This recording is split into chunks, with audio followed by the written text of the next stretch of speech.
Since their invention in the middle of the 19th century, keyboards remain an important computer input device.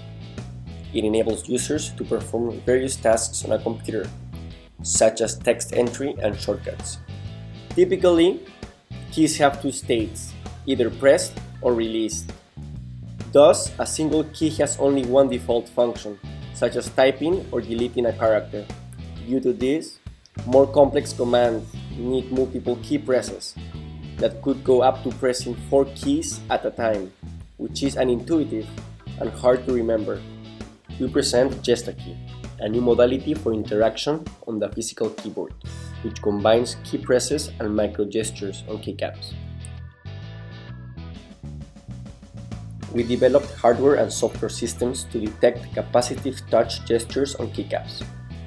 The software classifies gestures and translates a combination of key presses and gestures into specific functions. For example, in symbol mode, the user can swipe up or down while pressing a key to insert a character in superscript or subscript style.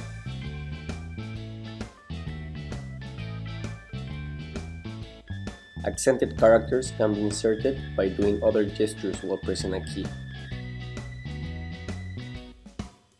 And Greek letters can be inserted by doing a circular motion while pressing a key. As alternatives to the default deletion behavior, a user can perform left or right swipes while pressing the backspace or delete key in order to delete by words to the left or to the right, or use up or down swipes to delete by sentences. By swiping down while pressing the function key, a user can toggle between modes. In shortcut mode, for example, while pressing M, swiping up shows the details of the current song playing, and swiping down adds it to the library.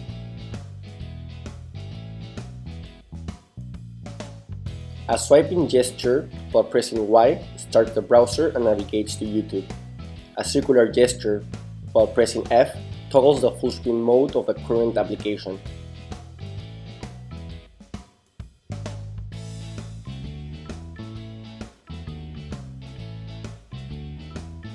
And to FaceTime a contact, for example Yilei, a circular gesture can be performed while pressing its initial character, Y.